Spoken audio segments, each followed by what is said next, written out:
नमस्कार प्यारे साथियों, स्वागत है आपका अपने परिवार सुनामी क्लासेस में। प्यारे साथियों, जैसा कि हम आरपीएफ कांस्टेबल एंड एसआई की जो हमारी मैथ की क्लास होती है भाई, छठा चैप्टर चल रहा है परसेंटेज का भाई। तो छठे चैप्टर में भाई ये छठी क्लास है और ये अंतिम क्लास होगी मेरे भाई परसेंटेज की। उसके बाद नया चैप्टर का अध्याय शुरू करेंगे मेरे भाई, जो होगा हमारा प्रॉफिट लॉस। एक किताब आपको पता ही होगी कि बहुत ही अच्छे पब्लिकेशन की किताब है, कोई संदेह नहीं होगा। सब पीवाई क्यू फॉर्म में क्वेश्चन है इसमें दिए हुए। तो भाई चलते हैं क्वेश्चन की ओर। अगर चैनल पर नए हैं तो भाई सब्सक्राइब जरूर करेंगे, ठीक है। चलते हैं क्वेश्चन की ओर। देखो क्वेश्चन है, क्वेश्चन नंबर 60 तक हम पिछली क्लास में कवर कर चुके थे। क्वेश्चन नंबर 61 है। देखो क्वेश्चन नंबर 61 क्या है। श्रीनिवास काम करता है और प्रति माह 14,500 कमाता है, जिसमें से वह केवल 20% बचाता है और शेष राशि अन्य कार्यों पर खर्च करता है। खर्च की गई राशि ज्ञात करें, ठीक है। देखो भाई, कोई श्रीनिवास नाम का कोई व्यक्ति है, श्रीनिवास नाम का कोई व्यक्ति है, ठीक है। ये कितने 14,500 पर माह कमाता है, पर माह कमाता है, पर महीने कमाता है, ठीक है। उसमें से कर क्या रहा है कि 20% बचाता है और बाकी का सब खर्च कर देता है, ठीक है भाई। तो 20% बचाता है और बाकी सब खर्च कर देता है। टोटल राशि देखो, किसी व्यक्ति की जब आय होती तो आय अपने आप में कितनी होती है मेरे भाई। आय अपने आप में हमेशा 100% होती है, ठीक है। 100% होती तो 100% में से उसने क्या किया, उसने 20% मेरे भाई खर्च कर दिया। खर्च कितना कर दिया मेरे भाई, 20% उसने खर्च कर दिया, ठीक है। अब उसके पास शेष राशि कितनी बची, 20% उसने बचा लिया, ठीक है। बचत कितनी की उसने, 20%। बचत उसने की 20% की। उसके पास मेरे भाई जो खर्च कितनी की थी, खर्च राशि कितनी की थी, 80% खर्च हो जाएगी, क्योंकि यहाँ पर बचत 20 की कर रहा है तो 80 रुपये उसके पास या 80% उसके पास बच जाएंगे। तो वही बोला गया है कि शेष राशि अन्य कार्यों पर खर्च करता है। खर्च की गई राशि ज्ञात करें, ठीक है भाई। खर्च की गई राशि मतलब कि जो बात ये बोली गई है, जो देखो 14,000 रुपये इसका वेतन है, मतलब जो भी ये बचा रहा है, जो भी कमा रहा है, ठीक है भाई। अब क्या है, 14,000 रुपये इसकी रही होगी, तो ये किसकी वैल्यू रही होगी, 100% की, ठीक है भाई। अब इसने क्या पूछा है कि जो पूछा क्या है इसने कि खर्च की गई राशि। अब यहाँ पर खर्च की गई राशि देखो भाई कितने परसेंट है, 80%। 80% की वैल्यू पूछी गई है, तो 0 से 0 काट दो, कोई दिक्कत नहीं होनी चाहिए। 0, 8 पंजे 40, 4 बचा, और 8 चौक 32, 32 और 4 36, 3, 8 एकम 8 और 8 3 11। तो मेरे भाई उसका जो खर्च हुआ है, खर्चा उसने कितना रुपए का किया था, खर्चा बराबर कितना हो जाएगा, 11,600 रुपया। खर्चा उसने कितना कर दिया, 11,600 रुपया। समझ गए इतनी बात, कोई दिक्कत नहीं होगी। हुआ क्या था, देखो कोई श्रीनिवास नाम का व्यक्ति था, उसने 14,500 रुपये महीने कमाए थे। आय हमेशा देखो मैंने बोला है कि 100% में होगी, ठीक है। अब उसने बचत कितनी की थी, 20%। कोई व्यक्ति अगर आपको बोले कि मैं 100 रुपये कमा रहा था, मैंने 20 रुपये खर्च कर दिए, तो उसके पास कितने रुपये बच जाएंगे, सीधी बात की 80 रुपये उसके पास बच जाएंगे। तो वहीं उसने 80%, जो उसकी आय कितनी थी मेरे भाई, आय हमेशा 100% होती है, तो 100% की वैल्यू कितनी दे रखी थी, 14,500। वहीं हमसे उससे खर्चा पूछा गया था, तो खर्चा कितना कर रहा था, 80%। तो 80% की वैल्यू कितनी आ गई, 11,600। चलें अगले क्वेश्चन की ओर।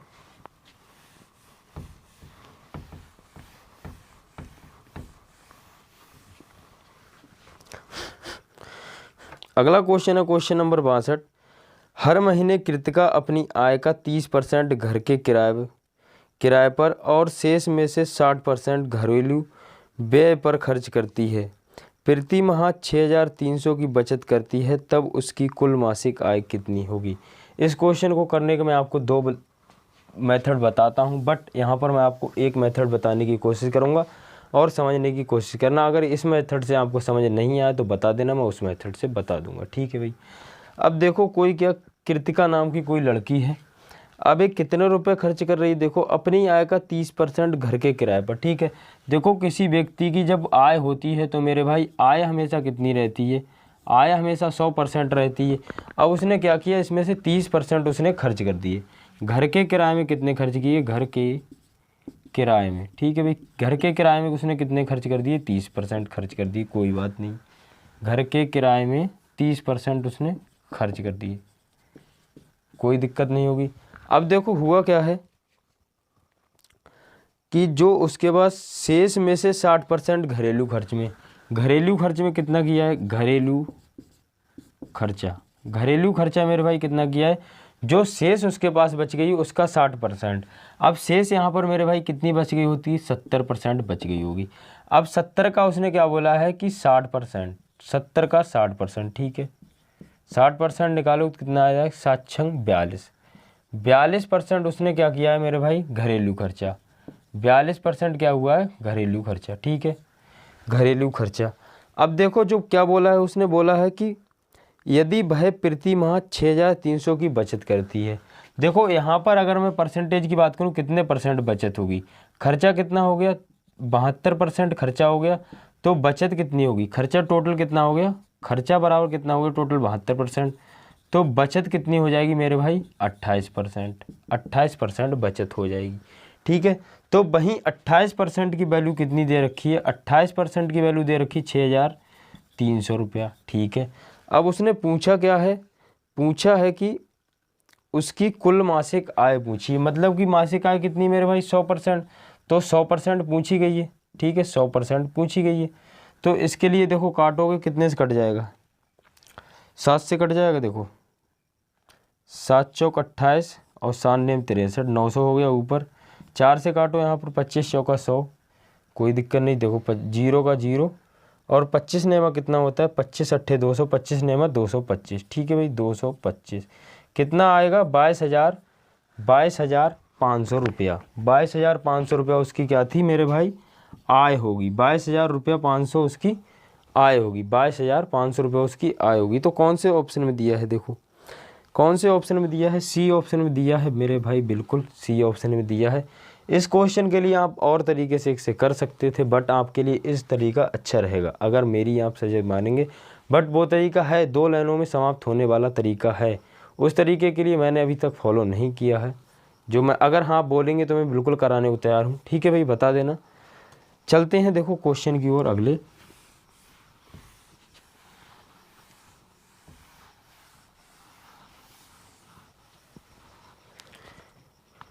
क्वेश्चन नंबर 63 देखो क्या कहता है, एक परीक्षा में एक उम्मीदवार को उत्तीर्ण होने के लिए 65% अंक प्राप्त करने चाहिए।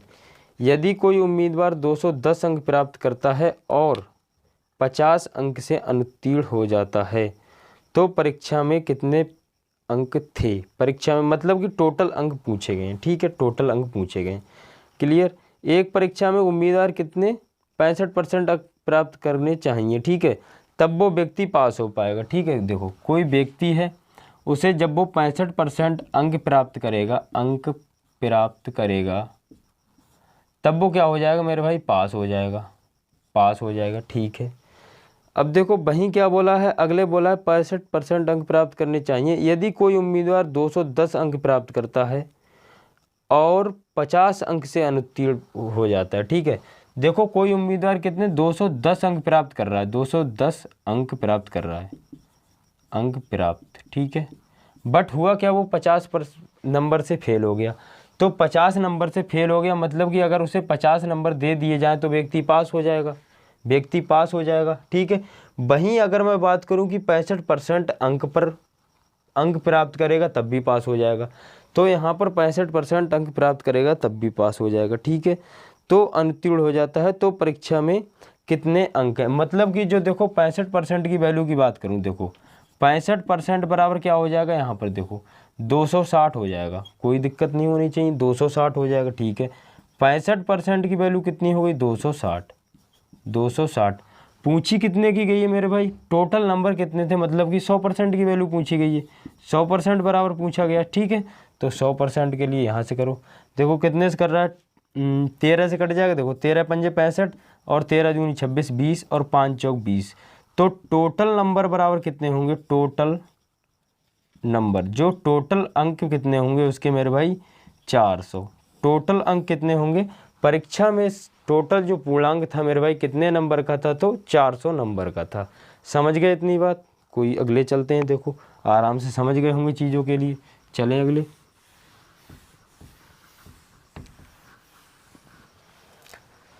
अगला क्वेश्चन क्या है, देखो क्वेश्चन नंबर है 64। सामू को उत्तीर्ण होने के लिए 40% अंकों की आवश्यकता है। यदि वह 190 अंक प्राप्त करता है लेकिन 190 अंक प्राप्त करता है लेकिन फिर भी 10 अंक से अनुत्तीर्ण हो जाता है। ठीक है, देखो सामू को उत्तीर्ण होने के लिए, मतलब जब उत्तीर्ण व्यक्ति होगा तो कितने परसेंट अंक चाहिए, कितने परसेंट अंक चाहिए उत्तीर्ण अंक। ठीक है भाई, कितने परसेंट अंक चाहिए होंगे, 40%। ठीक है, बट कोई सामू नाम का कोई व्यक्ति है, इतने अंक चाहिए होंगे। यदि वह 190 अंक प्राप्त करता है लेकिन वह 10 अंक से अनुत्तीर्ण हो जाता है। ठीक है, 190 अंक श्यामू कितने, प्राप्त अंक कितना, प्राप्त अंक। ठीक है, 190 अंक प्राप्त किए बट वह 10 अंक से फेल हो गया। अगर उसे मैं पास कराना चाहूँ तो मैं उसे कितने नंबर दूंगा, तो 10 नंबर दूंगा। तो 10 नंबर दे दूंगा मेरे भाई, तो प्लस कर दो, 10 नंबर दे दूंगा तो व्यक्ति क्या हो जाएगा, पास। व्यक्ति क्या हो जाएगा, पास। अब वही बात बोली गई, कोई उत्तीर्ण अंक कितने हैं, 40%। तो यहाँ पर देखो जो 200 हो जाएंगे, टोटल अंक कितने हो जाए, मतलब सॉरी, जो उत्तीर्ण अंक हो जाएंगे तो कितने हो जाएंगे, 200 हो जाएंगे। उत्तीर्ण अंक कितने हो जाएंगे, 200 हो जाएंगे। वहीं उत्तीर्ण अंक परसेंटेज में कितने मेरे भाई, 40%। ठीक है, तो 40%। अब देखो पूछा क्या गया है कि तो अधिकतम अंक कितने होंगे। अधिकतम अंक मतलब कि 100% पूछा गया। ठीक है भाई, अधिकतम अंक मतलब कि टोटल पूर्णांक पूछेंगे कितने होंगे।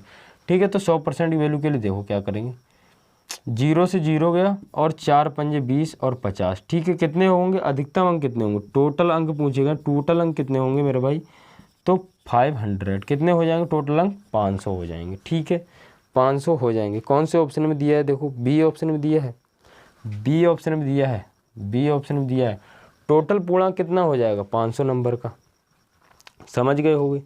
चलें अगले क्वेश्चन की ओर, बिल्कुल चलते हैं। देखो अगले क्वेश्चन की ओर चलेंगे अब।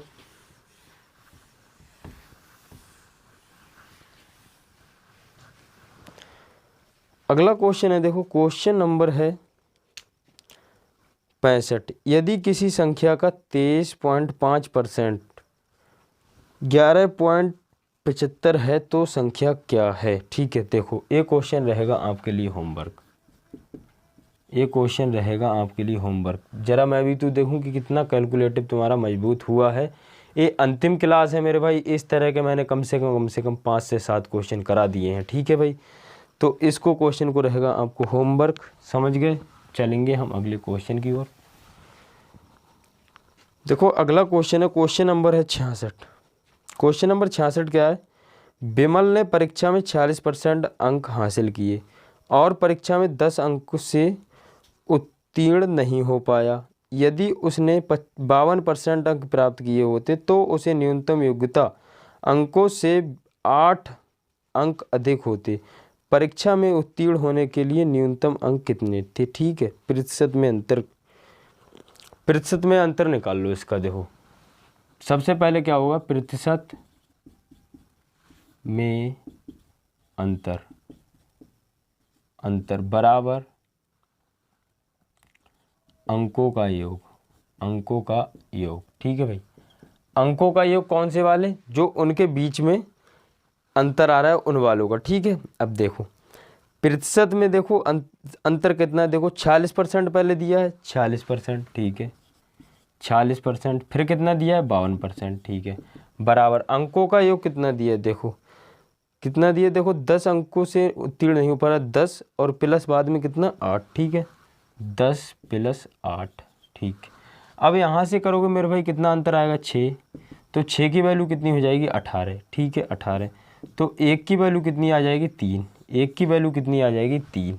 अगले देखो क्या बोला है, अगले बोला उत्तीर्ण होने के लिए न्यूनतम अंक कितने चाहिए। उत्तीर्ण होने के लिए उत्तीर्ण प्राप्त अंक देखो कितने हैं, देखो 46% अंक हासिल किए और परीक्षा में 10 अंक से उत्तीर्ण नहीं हो पाया। ठीक है, देखो अब मैं बताऊं तो 100% की सबसे पहले वैल्यू निकालो, 100% की वैल्यू निकालो तो कितनी हो जाएंगे भाई, 300 हो जाएंगे। ठीक है, अब अगर व्यक्ति 46% अंक प्राप्त कर रहा था तब वह कितने 10 अंकों से अनुत्तीर्ण हो रहा था। ठीक है, 46% अंक प्राप्त कर रहा था तो वह कितने 10 अंकों से अनुत्तीर्ण हो रहा था। अगर मैं 10 अंकों से दे दूं तो मेरे भाई वह व्यक्ति क्या हो जाएगा, उत्तीर्ण हो जाएगा, मतलब कि पास हो जाएगा। ठीक है, तो पास हो जाएगा मतलब कि यहाँ पर देखो 46 गुणा 3 प्लस 10 कर दो, 3 छक 18, 1 3 1 चौक 12 और 1 13, ठीक है, और प्लस 10 कितना हो जाएगा मेरे भाई? उत्तीर्ण कब हो जाएगा? जब व्यक्ति के लिए मैं 148 अंक दे दूं तो व्यक्ति क्या हो जाएगा मेरे भाई? उत्तीर्ण हो जाएगा। जब मैं व्यक्ति को 10 अंक और दे दूंगा तो व्यक्ति उत्तीर्ण हो जाएगा। तो कौन सा हो जाएगा, कौन सा ऑप्शन हो जाएगा? देखो 148 कौन सा ऑप्शन हो जाएगा? सी ऑप्शन, सी ऑप्शन हो जाएगा। समझ गए? समझ गए होगे मेरे भाई। चलें अगले क्वेश्चन की ओर।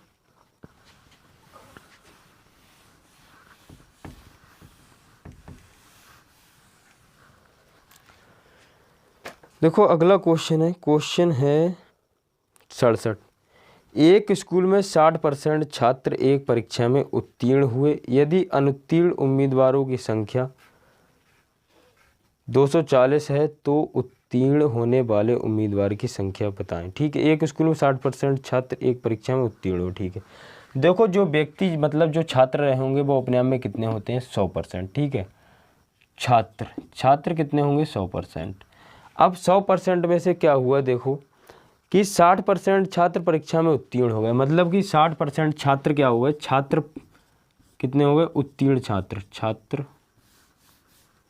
उत्तीर्ण छात्र कितने हैं मेरे भाई? 60%। अब जो अनुत्तीर्ण हुए होंगे, अगर व्यक्ति जो उत्तीर्ण मतलब कि जो पास व्यक्ति हो रहे थे तो 60% हो रहे थे, वहीं अगर जो व्यक्ति अनुत्तीर्ण मतलब कि फेल हुए होंगे तो मेरे भाई कितने हुए होंगे? यहाँ देख लो 40। अनुत्तीर्ण छात्र कितने हो जाएंगे? अनुत्तीर्ण छात्र कितने हो जाएंगे? अनुत्तीर्ण छात्र कितने हो जाएंगे? 40%। ठीक है, 40% हो जाएंगे। तो वहीं क्या दिया देखो, अनुत्तीर्ण उम्मीदवारों की संख्या कितनी दे दी है मेरे भाई? 240। मतलब कि 40% की संख्या कितनी दे दी है मेरे भाई? 240। 240। अब देखो आगे पूछा क्या गया है? आगे पूछा गया उत्तीर्ण होने वाले उम्मीदवारों की संख्या। जो उत्तीर्ण कितने हो रहे थे मेरे भाई? 60% की संख्या पूछी गई है। 0 से 0 काट दो, 4 छंग 24 होता है, 60 आ जाएगा। 60 गुणा 6 करोगे तो कितना हो जाएगा? 6 छंग 36 मतलब कि 360 हो जाएगा। उत्तीर्ण छात्र की संख्या कितनी हो जाएगी? उत्तीर्ण छात्र बराबर कितने हो जाएंगे मेरे भाई? 360। कौन से ऑप्शन में दिया है ये बात आप बखूबी देख पा रहे होंगे। कौन से ऑप्शन में दिया है? ऑप्शन सी में दिया है, बिल्कुल होगा राइट आंसर। समझ गए भाई, कोई दिक्कत नहीं होने वाली है आपको। चलूँ मैं अगले क्वेश्चन की ओर।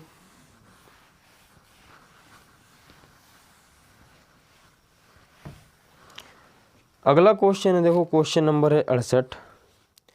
देखो 68 क्वेश्चन है, एक परीक्षा में 35% छात्र एक विषय में अनुत्तीर्ण होते हैं, कोई बात नहीं है, और 42% छात्र अन्य विषय में अनुत्तीर्ण होते हैं। ठीक है, 30% छात्र दोनों विषय में अनुत्तीर्ण होते हैं।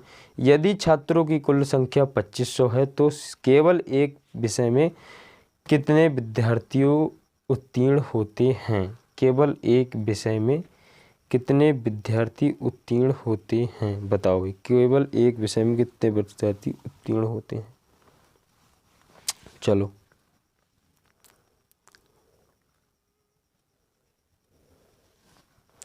देखो, अब मैं बात करूं इसमें, देखो क्या हो रहा है। इसके लिए आप सबसे अच्छा मेथड लगता है कि इसके लिए आप डायग्राम बनाओ। किस तरह का? इस तरह का, देखो इस तरह का। ठीक है, इस तरह का, इस तरह का डायग्राम बना लो। मुझ पे ये भी नहीं बनना है, देखो इस तरह का। ठीक है, इस तरह का। अब देखो दोनों विषय में कितने हो रहे थे? 30%। दोनों विषय में कितने हो रहे थे? 30%। ठीक है, 30%। ठीक है, अब एक विषय में कितने हो रहे थे? 42%। ठीक, एक विषय में कितने हो रहे थे? 42%। तो मतलब यहाँ पर मैं मान ले रहा हूँ 12 और 30 कितना हो जाएगा मेरे भाई? 12 और 30 कितना हो जाएगा? 42। ठीक है, एक विषय में कितने हो रहे थे? 35%। मतलब कि यहाँ पर मैं 5 मान ले रहा हूँ, 5 मान ले रहा हूँ। ठीक है, फिर देखो टोटल विद्यार्थी कितने % फेल हो जाएंगे? फेल विद्यार्थी कितने हो जाएंगे टोटल? देखो टोटल विद्यार्थी तो हमेशा 100% रहेंगे। ठीक है, 100% की वैल्यू भी दे रखी थी, कितनी दे रखी? 2500। 2500 तो दे रखी है, बिल्कुल ठीक। अब टोटल जो फेल विद्यार्थी आ गए जी, ये फेल सब हुए हैं, जो व्यक्ति दे रखे हैं फेल दे रखे हैं, तो फेल कितने हो गए? 47%। 47% हुए हैं फेल। अब देखो क्या हुआ, कितने विद्यार्थी उत्तीर्ण होते हैं, ठीक है, उत्तीर्ण होते हैं, उत्तीर्ण होते हैं। तो कितने विद्यार्थी उत्तीर्ण होंगे मेरे भाई, कितने विद्यार्थी उत्तीर्ण हो पाएंगे। अब देखो यहाँ पर 47% तो फेल हो रहे थे, कितने परसेंट हो पाएंगे, तो यहाँ पर देखो कितने परसेंट हो जाएंगे, 17% केवल व्यक्ति उत्तीर्ण होंगे, 17% व्यक्ति केवल उत्तीर्ण होंगे, उत्तीर्ण होंगे, उत्तीर्ण होंगे, ठीक है। उत्तीर्ण या फिर अनुत्तीर्ण भी कह सकते हो, ठीक है, अनुत्तीर्ण भी कह सकते हो। अब देखो इनकी जो संख्या हमें निकालनी है, अनुत्तीर्ण उत्तीर्ण छात्रों की संख्या कितनी है, ठीक। टोटल छात्र हमारे पास कितने हैं, 100%। 100% की मेरे भाई वैल्यू कितनी दे रखी है, 2500, 2500। फिर हमें उत्तीर्ण होंगे उनकी छात्रों की संख्या बतानी, मतलब कि 17 की, 0 से 0 जाएगा, 17 पंजे 85, 8 बचा, 17 दूनी 34, 34 और 6 कितना हो गया, 40, 40 और 2 42, ठीक है, 425, 425। उत्तीर्ण छात्र कितने होंगे भाई, उत्तीर्ण छात्र कितने होंगे, 425, ठीक है। उत्तीर्ण छात्र कितने हो जाएंगे मेरे भाई, 425। कौन से ऑप्शन में दिए हैं, कौन से ऑप्शन में दिए हैं, ऑप्शन डी में दिया है, देखो ऑप्शन डी में दिया है। इस सवाल में मुझे पता है कि आपका डाउट रहने वाला है, तो भाई बताना, मैं अगली बार में समझाने की कोशिश करूँगा, अगर इस बार नहीं समझ आएगा तो, ठीक है, ठीक है। देखो अगर मैं यहाँ पर डाउट रहेगा आपकी, देखो 17%, ठीक है, 17% में, ठीक। एक एक जो विषय में मेरे भाई कितने रहे होंगे, देखो 17% फेल हुए होंगे एक एक विषय में, ठीक है। एक एक विषय में कितने कितने परसेंट फेल हुए होंगे, 17, ठीक है, 17। समझ गए होगे, अब तो कोई दिक्कत नहीं होगी ना, क्योंकि यहाँ पर दोनों में कितने हो रहे थे, 30%, और एक में कितने हो रहे थे मेरे भाई, एक में कितने हो रहे थे, 42%, और एक में कितने हो रहे थे, 5%, ठीक। समझ गए, चलें अगले क्वेश्चन की ओर।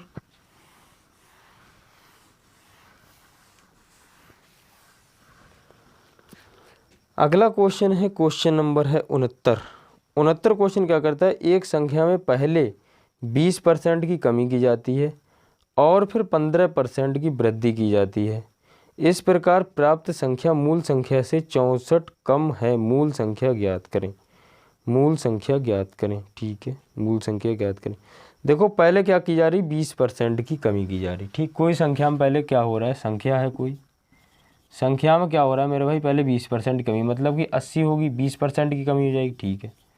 फिर क्या हो रहा है, देखो फिर हो क्या रहा है, 15% की वृद्धि हो रही है, 15% की वृद्धि हो रही है, मतलब 115 हो जाएगा, 115 हो जाएगा, ठीक है, 100 कर दो, 115 हो जाएगा, ठीक है।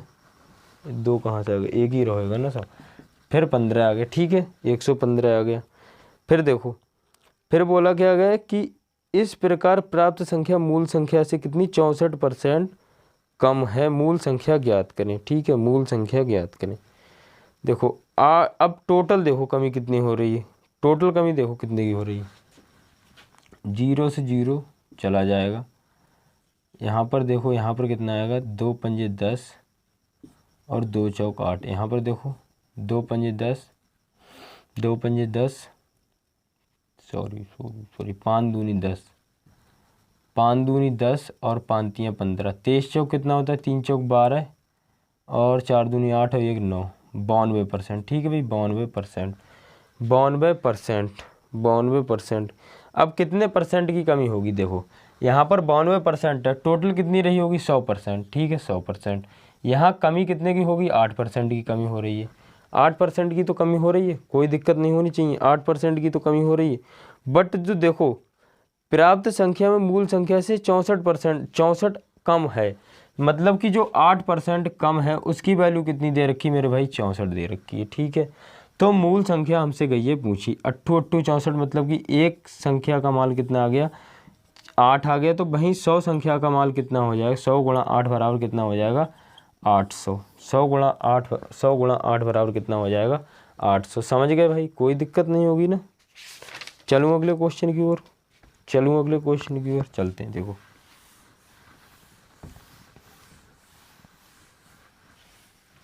ठीक है, समझ गए।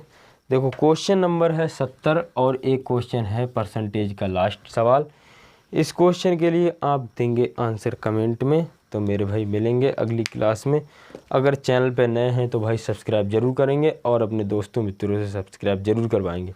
मिलते हैं अगली क्लास में, जब तक के लिए बनी रहिएगा। जय हिंद, जय भारत, जय माँ सरस्वती।